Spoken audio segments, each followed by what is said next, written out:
Hello, Savvy Scribes, and welcome. Today I'm covering all things about leaving your current job. Now, hold on. I know you might not be ready to do this, but I want to tell you how to take those steps, at least to go part time. I've done it myself, and I noticed that a lot of Savvy Scribes that I've helped coach have actually left their jobs. So stay tuned and welcome to the show. Welcome to The Savvy Scribe, a podcast for freelance healthcare and medical writers who want to start or grow their business. Your hosts, Carol Bush and Janine Kalbach, will help you build a profitable health writing business without having to spend years figuring it out on your own.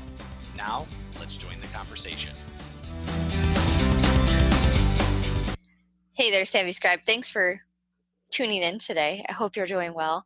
I cannot believe that when I'm recording this episode, October is almost gone. Where the heck did it go? My kids, my oldest is in high school now, so I don't have to buy him a costume this year.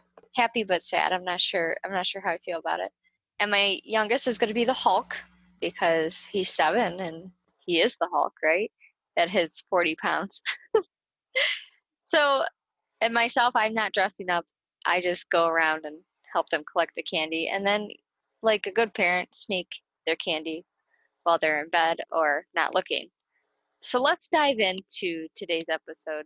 First, I want you to assess, because we're nurses, that's what we do. We assess the situation, right?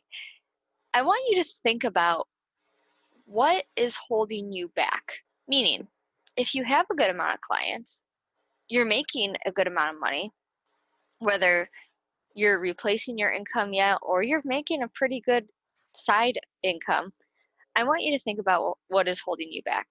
And I'll tell you, those two things usually are fear and doubt.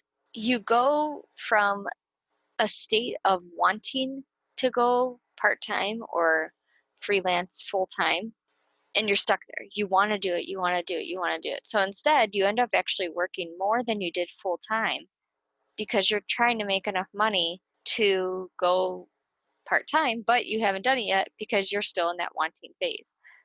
So you want to change your outlook from wanting to doing. It's a hard thing to do. I think about the things that people tell me and that I've actually struggled with myself. One of them is the loss of a consistent paycheck, right? Clients will come and go, contracts will come and go. And if you don't have consistent pay, how are you going to make it month to month with your bills, right? I'm going to tell you how to stop worrying about that. The other thing people come to me with is thinking that they're going to work 24/7, when in reality, you're already working 24/7 if you're trying to run your business right now and working on top of it, especially if you're still full-time.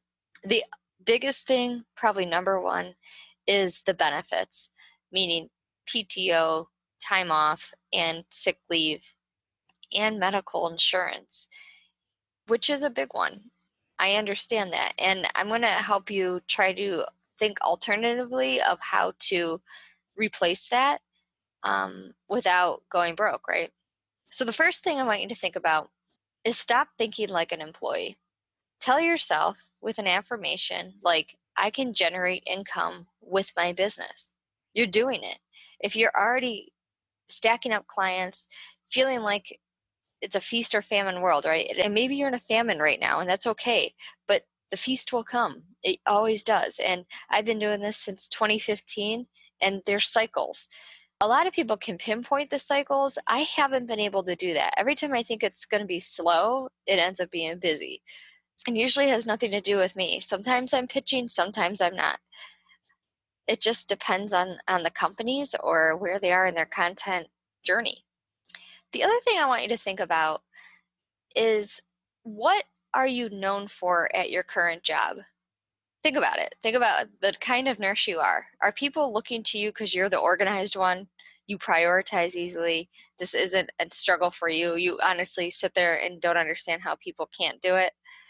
Maybe you're the teacher. Maybe you're the one who precepts everybody and you truly enjoy it. Do you feel like you can't get enough of your profession? You love ingesting more knowledge and then spitting out that knowledge to other people?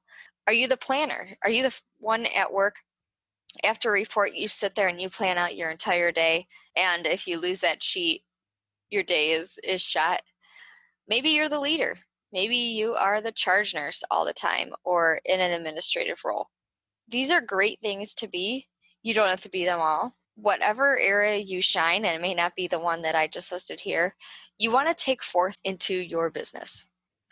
I want to go back to that fear factor again. That steady source of income is truly a fear of many people. My job took my PTO. I want to tell you why fear should not be a problem, because truly you are not safe just because you have a consistent paycheck.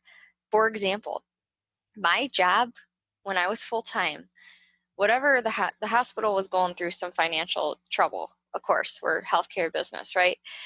And they ended up taking their employees' PTO. They would actually take our hours. Not only would they take it, then they would freeze it. So you're not accruing, and then they took it from you. Yes, this sounds illegal, right? People looked into it. We got lawyers involved. And unfortunately, it is not illegal because it's the discretion of the business. So our PTO froze. You weren't able to accrue it. It was a hard time. It wasn't forever, but I mean, nobody's going to do that in your own business. You're not going to get PTO, but you can plan your work around your time off. The other thing I want you to think about is, yes, we get vacations. At my job, we actually get approved for 3 weeks if we have the PTO to cover it, which if the hospital's taking it or freezing it, you're not going to have the PTO. But if you do have the PTO to take time off, you really don't get to choose your vacation. I'll tell you, if you're a low man on the totem pole, you're not getting a summer vacation this year, next year, or maybe the year after. It took me, now I'm on day shift, so our seniority is a little bit different because we, I'm with all the old ladies, right? And they've been there since before I was born, but they also get the choice of vacation first. So we do a trip to Florida every year in September, and luckily it's right outside that block of peak summer vacations, or I wouldn't have been able to go the last few years. I do now. I've been at the hospital for over 15 years. I finally am able to get a summer vacation sometimes. So I think I took July, week after 4th of July this past year. But truly, you don't get to choose. The other thing is your days off. There's a policy in our hospital, and I know it's in every other institution as well, that you can't take time off over the holiday time. So Christmas, New Year's, and usually after New Year's, after that week of New Year's, you can then take some time off. So you're not going out of town for Christmas because you're going to be working your holiday, and then you're stuck. You can't take a PTO day. Whereas if you have a business at home, you can, again, do whatever you want. You can work from your vacation if you really wanted to.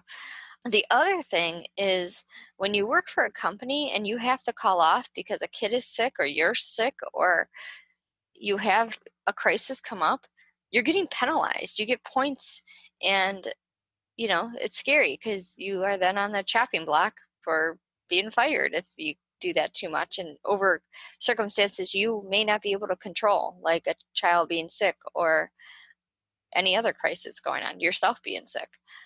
Again, in your writing business, you don't have this because you can be sick. Yeah, deadlines might be missed, but you're not going to get penalized from that employer because you're on a contract. The other thing, you know it as much as I do. I know you've been waiting for me to say it. You have to work those holidays and weekends. It's a known thing in nursing. You have to work every other holiday, every other weekend, unless you have a job that doesn't require that. But most floor jobs do. Personally, I like my weekend that I work. I have a great team. Holidays, I've just gotten accustomed to over the last 15 years. It's the way of life, but it doesn't have to be. The caveat that many people struggle with is the health benefits more than anything. I want you to think about how you can get your benefits? Do you have a spouse that could help you? That's an easy answer, right? If they are eligible for full-time benefits, they can help you out if you go full-time in your business. The other thing you could look into is you could do a Google search for some health insurance for small businesses, and I'll put that link into the show notes just so you can look. The problem is if you go to just search for a quote, they want your phone number, they want all those things. So the problem is you can't get just a free quote without having to talk to somebody. And if you're just browsing, it's a hard answer to get because states are different and policies are different. It's such an ugly world in that, isn't it?